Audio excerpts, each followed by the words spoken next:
नमस्कार, nation TV Bharat में आपका स्वागत है। मैं हूं सुमन। आइए आज की खास खबरों से कराती हूं रूबरू।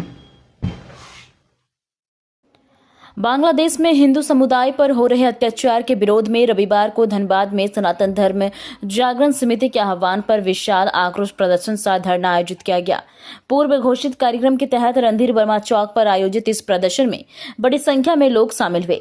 कार्यक्रम में धनबाद सांसद डिल्लो महतो, पूर्व सांसद पीएन सिंह, विधायक राज सिन्हा, पूर्व महापौर चंद्रशेखर अग्रवाल, पूर्व विधायक अपर्णा सेन गुप्ता सहित कई सामाजिक व धार्मिक संगठनों के प्रतिनिधि मौजूद रहे। धरना प्रदर्शन के दौरान वक्ताओं ने आरोप लगाया कि पड़ोसी देश बांग्लादेश में मई 2024 से सुनियोजित तरीके से हिंदू समुदाय को निशाना बनाया जा रहा है। उन्होंने मंदिरों पर हमले, लूटपाट, जबरन पलायन और जान माल के नुकसान की घटनाओं का उल्लेख करते हुए उसे मानवाधिकारों का गंभीर उल्लंघन बताया। नेताओं ने कहा कि किसी भी लोकतांत्रिक देश में धार्मिक अल्पसंख्यकों की सुरक्षा सर्वोपरि होनी चाहिए। प्रदर्शन के उपरांत आक्रोशित लोगों ने बांग्लादेश के प्रधानमंत्री का प्रतीकात्मक पुतला दहन कर विरोध दर्ज किया। इसके बाद राष्ट्रपति के नाम एक ज्ञापन उपायुक्त के माध्यम से सौंपा गया, जिसमें भारत सरकार से इस मुद्दे पर कूटनीतिक स्तर पर हस्तक्षेप कर बांग्लादेश सरकार पर दबाव बनाने की मांग की गई। नेताओं ने एक स्वर में कहा कि यदि बांग्लादेश में हिंदुओं पर हो रहे अत्याचार नहीं रुके तो आंदोलन को और व्यापक किया जाएगा और इसे राज्य व राष्ट्रीय स्तर तक ले जाया जाएगा। आयोजन शांतिपूर्ण रहा, हालांकि सुरक्षा के मद्देनजर पुलिस बल की तैनाती की गई। जिस प्रकार से हमारे हिंदू भाइयों को बांग्लादेश में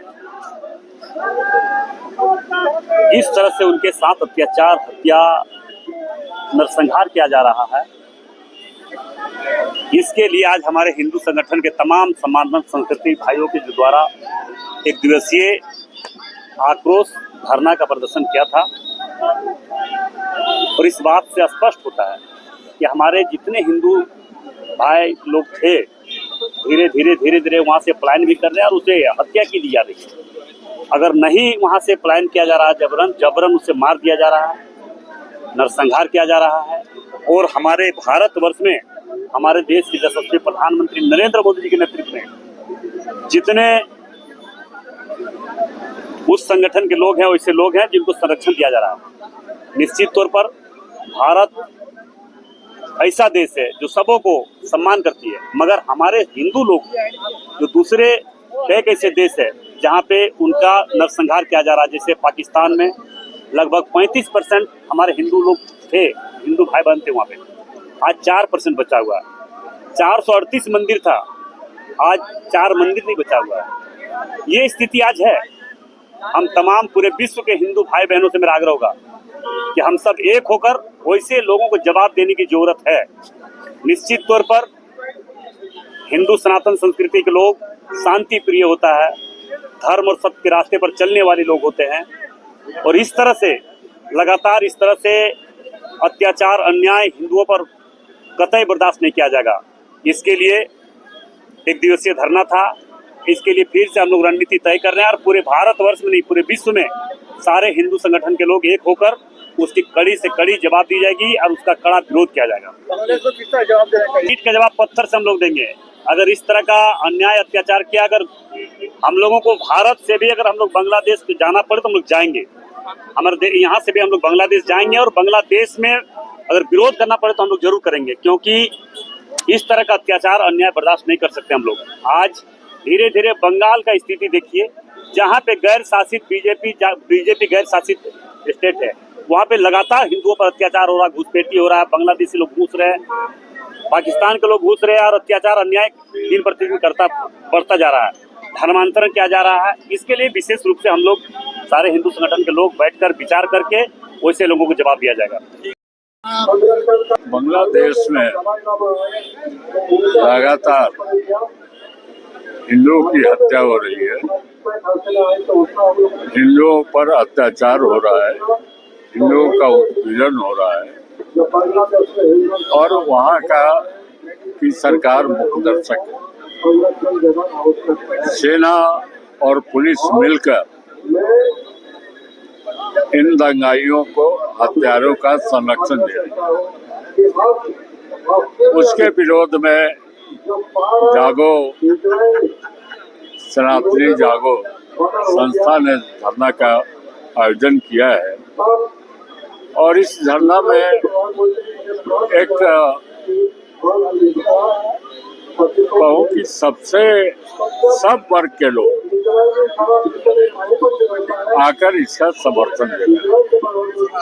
हम लोग भी इसका समर्थन कर रहे हैं कि बांग्लादेश में हिंदुओं पर अत्याचार बंद होना चाहिए, हिंदुओं पर हत्या बंद होनी चाहिए।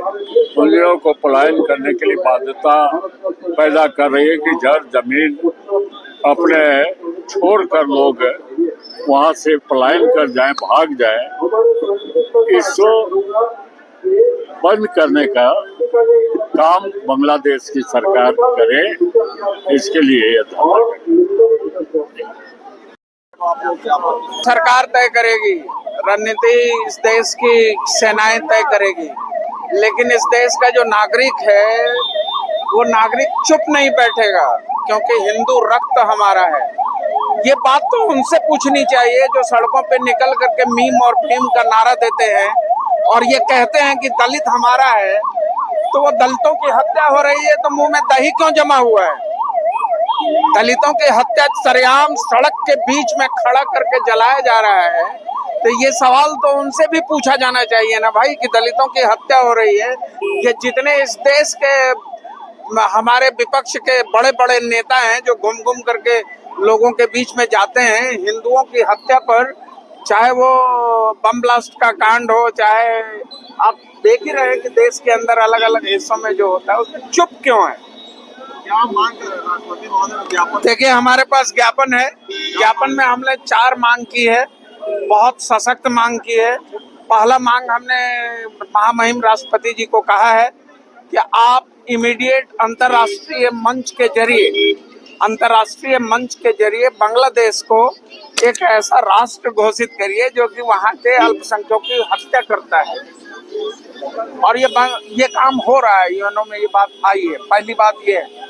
दूसरा बात है कि वहाँ के भारत में रह रहे सभी बांग्लादेशी और रोहिंग्या को चुन करके डिटेंशन सेंटर में निकालिए या फिर इनको बॉर्डर के पार करिए।